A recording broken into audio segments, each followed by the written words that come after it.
Mister six मेरा हक है।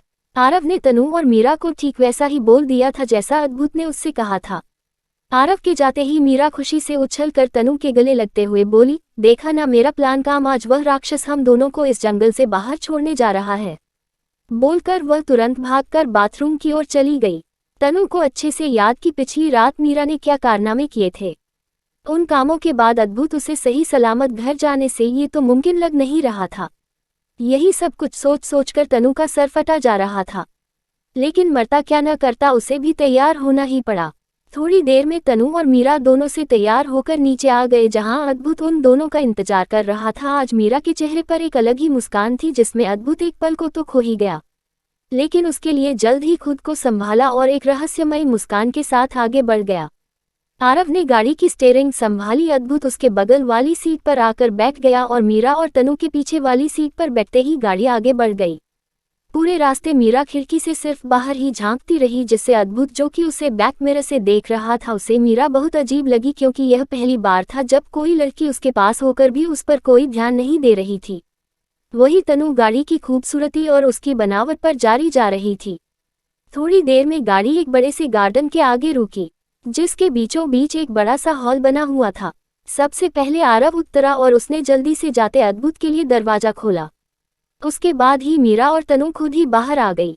सबसे आगे अद्भुत चल रहा था, उसके पीछे आरव और उसके पीछे तनु और मीरा चल रही थी।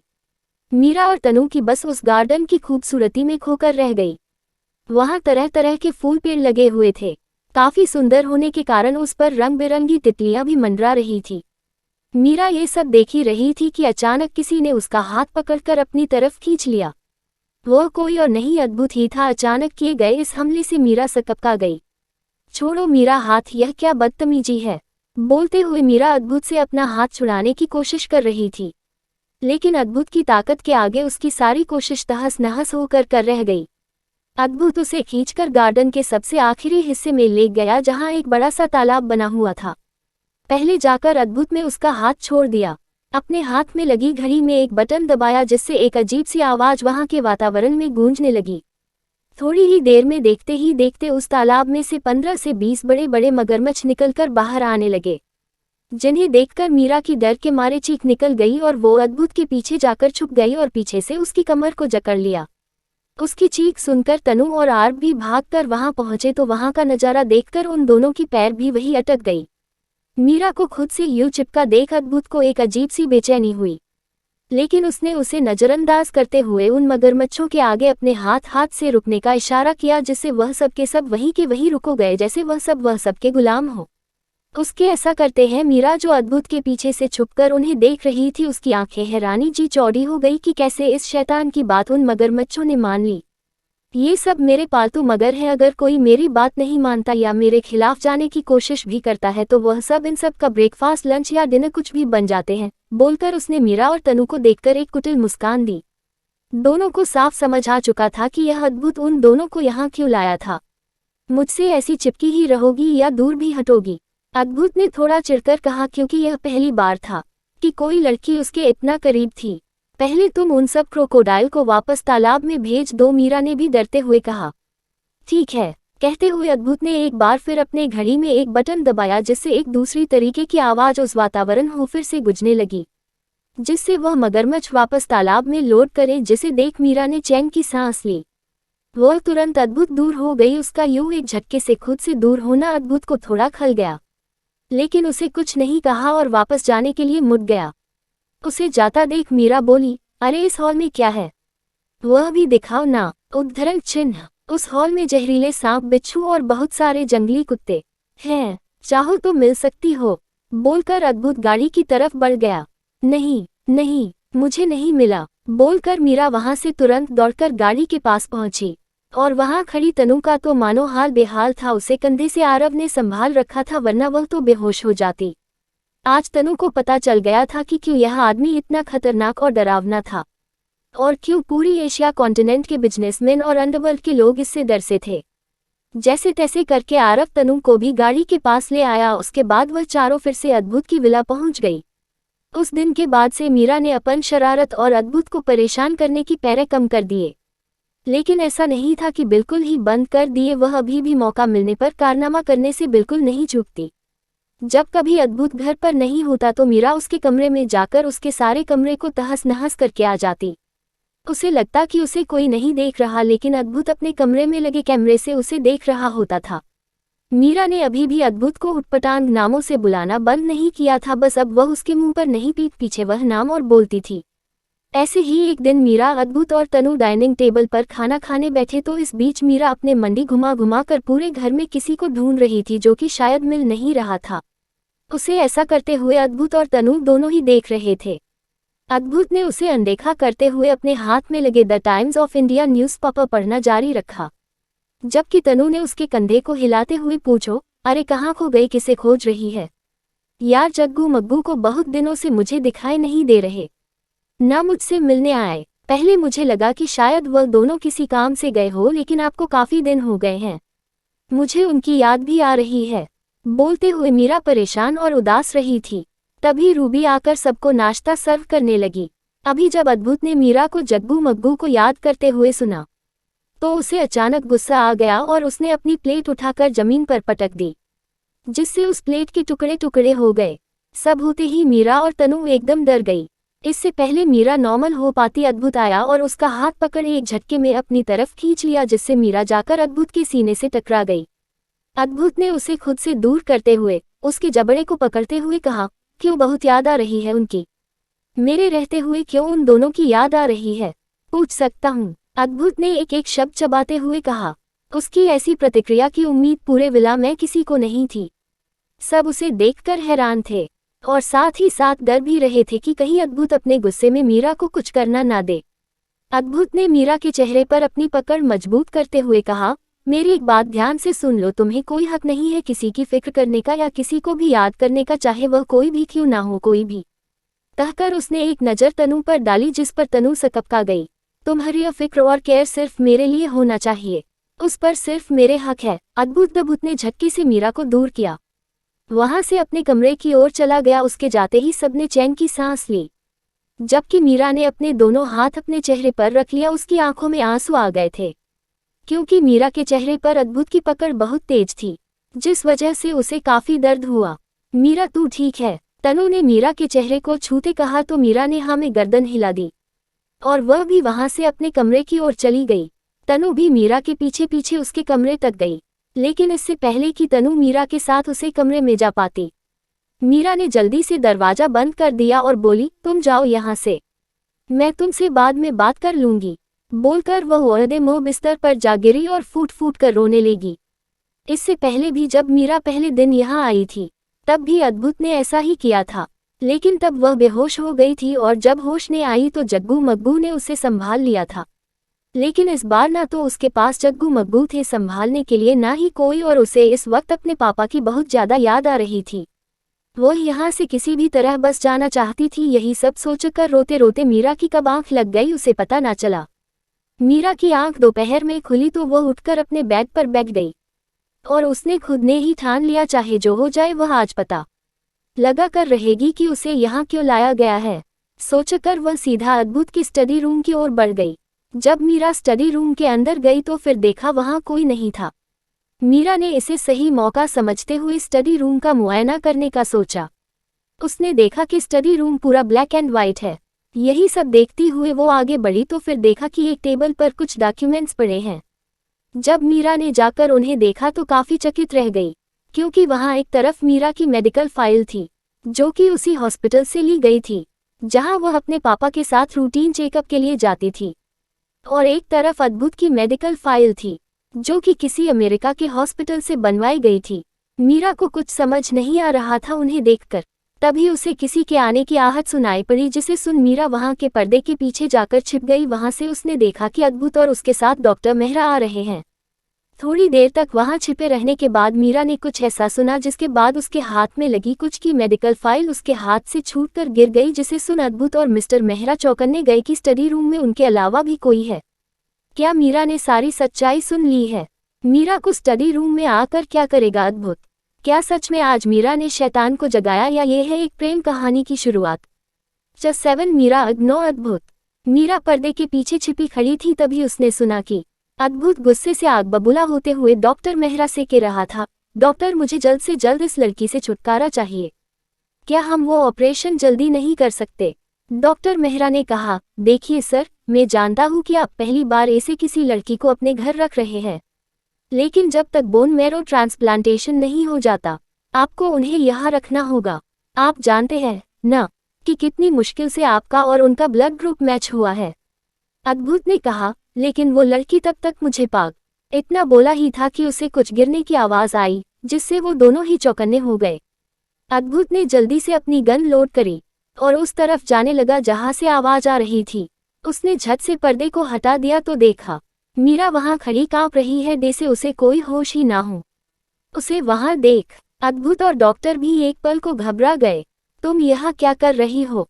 अद्भुत ने गुस्से में कहा, लेकिन मीरा ने उसकी बात का कोई जवाब नहीं दिया और चुपचाप बाहर निकल गई।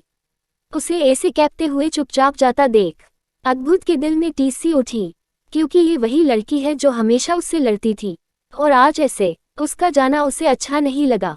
उसे लगा कि शायद अब मीरा उसे छोड़कर चली जाओगी। अंधेरी मुंबई, एक बड़े से बंगलों में एक आदमी पुलिस की वर्दी पहने एक औरत की बड़ी सी तस्वीर के आगे सर झुकाए खड़ा था। मुझे माफ कर दो शिवी, मैं हमारी बच्ची की हिफाजत नहीं कर पाया, जय ने नम आंखों से कहा। जय पुरोहित, मीरा के पापा। तभी एक कांस्टेबल अंदर आया। जय महाराष्ट्र बोलकर उसने जय को सलूट किया, फिर बोला, सर मीरा मैडम को मुंबई से 50 किलोमीटर दूर के जंगल के पास कुछ लोगों ने देखा गया था। इतना सुनते ही जय ने गुस्से से एक वास को उसकी तरफ गुस्से में फेंकते हुए बोला, 45 दिन हो गए मेरी बच्ची को गायब हुए, तुम लोग अभी सिर्फ यही पता लगा पाए हो। अगले 3 दिन में अगर मीरा घर नहीं आई तो तुम लोग अपना अपना इस्तीफा रेडी रखना। बोलकर वो चला गया। उसके जाते ही कांस्टेबल ने मुंह बनाकर कहा, अभी इसकी भाग गई तो ये हमारी जान खा रहा है। जब वो बेचारी घर में अकेली रहती थी तब इसको उसकी कुछ पड़ी नहीं थी, अभी बहुत प्यार लुटा रहा है। भाग गई होगी अपने किसी आशिक के साथ। दूसरा पुलिस वाला बोला। दोपहर से शाम हो गई लेकिन मीरा अपने कमरे से बाहर नहीं आई। जब से मीरा ने अपने आप को कमरे में बंद किया था तब से अद्भुत उसके कमरे के सामने ही चक्कर काट रहा था, लेकिन उसमें गेट नॉक करने की हिम्मत नहीं थी। भले ही अद्भुत बहुत बड़ा डॉन और बिजनेसमैन था, लेकिन इन मामलों में एक नंबर का फट्टू था। क्योंकि बीस्ट खुद अपनी ब्यूटी के कमरे का पहरा दे रहा था तो और किसी की हिम्मत नहीं थी मीरा के कमरे के आसपास भी भटकने की। तनु की तो बिल्कुल नहीं, वो बस भगवान से प्रार्थना ही कर रही थी कि मीरा के साथ सब कुछ ठीक हो। वो मीरा के पास जाना तो चाहती थी, लेकिन अद्भुत के होते ऐसा उसे मुमकिन नहीं लग रहा था। अब तो लगभग रात होने को आई, लेकिन न तो मीरा ने गेट खोला न अद्भुत वहां से गया। लेकिन अब अद्भुत का सब्र जवाब दे रहा था। उसने जोर से चिल्ला के कहा, आरव डिनर रेडी करवाओ, मुझे सब लोग डिनर टेबल पे चाहिए, सब मतलब सब, वो भी 5 मिनट के अंदर मुझे डिनर टेबल पर चाहिए। उद्धरण चिन्ह। आरव पे तो मानो बिजली ही गिर गई, 5 मिनट में कौन सा डिनर बनता है। लेकिन वो अद्भुत के सामने मुंह भी नहीं खोल सकता था। अद्भुत ने ये सब मीरा को बाहर लाने के लिए बोला था, और कुछ ही देर में मीरा बाहर आ भी गई, लेकिन उसने एक नज़र भी अद्भुत को नहीं देखा। वो सीधा टेबल के पास पहुंच गई, लेकिन अद्भुत की नज़र उस पर ही थी। मीरा की आंखें लाल हो रखी थी, शायद रो रो कर। उसका चेहरा भी मुरझाया हुआ था। मीरा की ऐसी हालत देख आज पहली बार बीस्ट को दर्द का एहसास हो रहा था। मीरा ने 1 या 2 निवाले ही खाए, वो बस वहाँ तनु के लिए बैठी रही कि कहीं ये आदमी उसकी दोस्त को कुछ कर ना दे। खाना तो तनु के गले से भी नहीं उतर रहा था, वो बस मीरा के लिए खा रही थी कि अगर वो नहीं खाएगी तो शायद मीरा भी ना खाए। अभी तक तनु को सच का पता नहीं था। अद्भुत तो बस मीरा को ही ऑब्जर्व कर रहा था, उसे खुद को इग्नोर करता देख अद्भुत ने सोचने लगा, क्या ये लड़की मुझे टॉर्चर कर रही है? हाँ, शायद तभी मुझे तकलीफ हो रही है। लेकिन अद्भुत सिंघानिया टॉर्चर सहता नहीं देता है, इसको ये समझाना पड़ेगा। अब क्या करने वाला है अद्भुत? क्या मीरा के पापा उसे खोज पाएंगे? कैसे मनाएगा बीस्ट अपनी ब्यूटी को? आप लोगों को ये स्टोरी कैसी लग रही है तना जरूर, तभी मैं इसके आगे के पार्ट्स अपलोड करूंगी। प्लीज बीटीए देना, रन फिर मी स्टोरी के पार्ट्स अपलोड ना क्रू। चैट अद्भुत की बाहों में मीरा बिना कुछ भी कहे वहां से जा चुकी थी, जिसे देख अद्भुत को अच्छा नहीं लगा। अब अद्भुत ने सोच लिया था कि वो मीरा को टॉर्चर करेगा ताकि फिर से वो पहले जैसी हो जाए और उसे बात बात पर झगड़ा करे। अगले दिन अद्भुत जो रात भर जागकर सुबह के 5 बजने का इंतजार कर रहा था ताकि वो मीरा की आवाज सुन सके। जैसे ही 5 बजे तुरंत निकलकर नीचे मंदिर के पास पहुंच गया, इस उम्मीद में कि मीरा फिर से आरती वगैरह गाएगी। लेकिन ऐसा कुछ भी नहीं हुआ। जब अद्भुत वहां पहुंचा तो मीरा महादेव की मूर्ति के आगे अपनी आंखें बंद किए और हाथ जोड़कर खड़ी थी। अद्भुत बस एकटक उसकी मासूमियत में खोया हुआ था और कुछ देर में मीरा मुड़ी और रूबी को पूजा का थाल देकर सीधा अपने कमरे में चली गई। उसके ऐसा करने पर अद्भुत को बहुत तेज गुस्सा आने लगा। ये लड़की उसे द ग्रेट अद्भुत सिंघानिया को इग्नोर कर रही थी, जिसकी एक झलक के लिए लड़कियां पागल है। लेकिन मीरा पे अद्भुत का कोई जोर नहीं था, इसलिए वो गुस्से से और ज्यादा पागल हुआ जा रहा था। वो वही हॉल में खड़ा गुस्से से चिल्लाया, आरव। आरव जो सुकून से अपने तकिए को बाहों में भर के सो रहा था, एकदम हड़बड़ा के बेड से नीचे गिर गया। अब क्या चाहिए इस राक्षस को, न दिन में चैन लगने देता न रात को, आरव ने अपनी आंखें मसलते हुए कहा।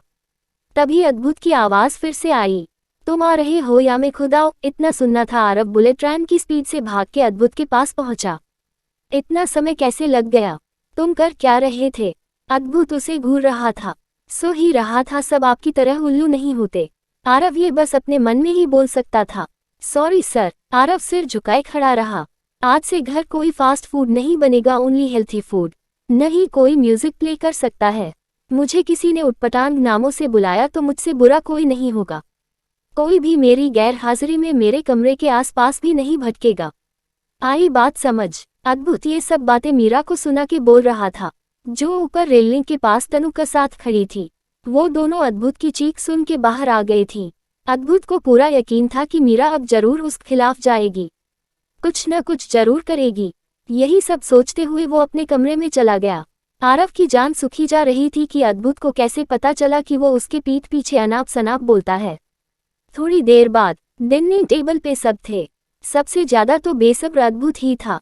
जैसे ही खाना सबकी प्लेट्स में सर्व किया गया, अद्भुत घूर घूर के बस मीरा के चेहरे को ही देख रहा था कि वह सारे ग्रीन वेजिटेबल्स को देखकर कैसी शक्ल बनाती है। लेकिन उसकी उम्मीद के मुताबिक कुछ भी नहीं हुआ। मीरा एक्सप्रेशनलेस चेहरे के साथ खाना खा रही थी, जैसे वो उसके लिए ये एक सजा हो। उसका ये रवैया देख अद्भुत को और गुस्सा आने लगा। वही बैठी तनु कभी अद्भुत के चेहरे को देखती तो कभी मीरा के चेहरे को, क्योंकि आज दोनों ही अपने अपने स्वभाव के विरुद्ध पेश आ रहे थे। मीरा ने थोड़ा बहुत खाया और उठकर जाने लगी तो अद्भुत ने पीछे से आवाज लगाई, रुको, कहाँ जा रही हो? यहाँ आओ। उद्धरण चिन्ह। जी सर बोलिए, मीरा ने उसकी तरफ मुड़कर कहा। अपने लिए मीरा के मुंह से सर सुनना पहले अद्भुत के लिए एक सपने जैसा था, लेकिन आज उसे ऐसा लग रहा था जैसे मीरा उसे टॉर्चर करने के लिए कोई अपशब्द बोल रही हो। अद्भुत ने कुछ नहीं कहा और गुस्सा में बाहर चला गया। सुबह से शाम और शाम से रात होने को आई, लेकिन मीरा ने एक बार भी अद्भुत से न तो बात करना, न उसे परेशान करना, न ही उसे देखना ठीक समझा। अद्भुत ने सारे पैरा आजमा लिए थे, लेकिन कुछ भी काम नहीं आया। अद्भुत आज ऑफिस न जाकर पार्किंग में खड़ी गाड़ियों में ही बैठा रहा और हर एक सेकंड में उसने अपना फोन चेक किया कि मीरा उसके जाने के बाद उसके कमरे में गई या नहीं, क्या वो उसके जाने के बाद उसके बारे में कुछ बोली या नहीं, क्या मीरा उसके जाने के बाद खुश हुई या नहीं। उसके हर बात का जवाब ना में ही था। लगभग आधी रात के समय अद्भुत अपने कमरे में इधर से उधर चक्कर काट रहा था। आज उसे पहली बार जिंदगी में इतनी बेचैनी हो रही थी, वह भी बस किसी के ना बोलने से, वरना वह अक्सर लड़कियों के बोलने पर या उनके करीब आने पर भंगक उठता था। अद्भुत अपने कमरे में चक्कर काट ही रहा था कि तभी उसे अपने कमरे की बालकनी से बाहर गार्डन के एक कोने में पड़ी बेंच पर बैठी मीरा दिखाई दी, जिसे देख अद्भुत बिना देर किए बालकनी से ही कूद गया। तुम यहाँ क्या कर रही हो? वह भी इतनी रात गए, सोई क्यों नहीं अभी तक? अद्भुत ने उसके पीछे खड़े होते हुए एक ही सांस में मीरा से सवालों की झड़ी लगा दी, क्योंकि उसे लगा कहीं उसकी आवाज सुन मीरा भाग ना जाए। क्या मेरा मरना जरूरी है? मीरा ने बिना पीछे मुड़े रूंधो हुई आवाज में कहा। मीरा की बात सुन अद्भुत जल्दी जल्दी कदम बढ़ाते हुए उसके पास आकर खड़ा हो गया और उसके कंधे पर हाथ रखकर उसे झकझोरते हुए कहा, तुमसे किसने कहा कि तुम्हें कुछ हो जाएगा? तुम बेवकूफ हो क्या? और तुमने सोचा भी कैसे कि मैं तुम्हें होने दूंगा? एक मिनट। अद्भुत थोड़ा सोचते हुए, कहीं तुम मुझे कल से इसलिए इग्नोर तो नहीं कर रही क्यों? कितना लगता है इस ऑपरेशन में तुम्हारी जान? इससे आगे अद्भुत कुछ बोल नहीं पाया, लेकिन अब उसकी आंखें आग उगलने लगी थी। उसने मीरा के कंधे पर अपनी पकड़ को मजबूत करते हुए कहा, you dam idiot, how can you? तुम अपने ही दिमाग से कुछ भी सोच लेती हो। उसके लिए सजा मुझे दी। तुम्हारी हिम्मत कैसे हुई? अद्भुत अपने दांत पीते हुए बोला। अद्भुत का ये रूप देखकर मीरा की तो सांसें अटक गई। वो कुछ बोल पाती उससे पहले उसे महसूस हुआ कि उसके पैर पर कुछ है। जब उसने देखा तो वहां पर एक छोटा सा कीड़ा, जिससे डरकर मीरा चीखते हुए कूदकर अद्भुत की गोद में चढ़ गई। अद्भुत किसी पहाड़ से कम नहीं था, तो मीरा के उसके चने से उसे कोई ज्यादा फर्क नहीं पड़ा। उसने भी उसे पकड़ लिया। मीरा उस कीड़े से डरकर अद्भुत के सीने में चेहरा छुपाकर कुछ भी बड़बड़ाती जा रही थी, लेकिन अद्भुत का पूरा ध्यान उसके बार बार बनते बिगड़ते चेहरे पर था। तभी अद्भुत का नाम है किसी गाने के बोल पड़े। कहते हैं खुदा ने इस जहां में सभी के लिए किसी ना किसी को है बनाया, हर किसी के लिए। अब आगे क्या रंग लेने वाली है बीस और ब्यूटी की लव स्टोरी, जानने के लिए पढ़ते रहे ये स्टोरी और अपनी बहुमूल्य कमेंट्स जरूर दें और कहानी को रेटिंग भी दे दो।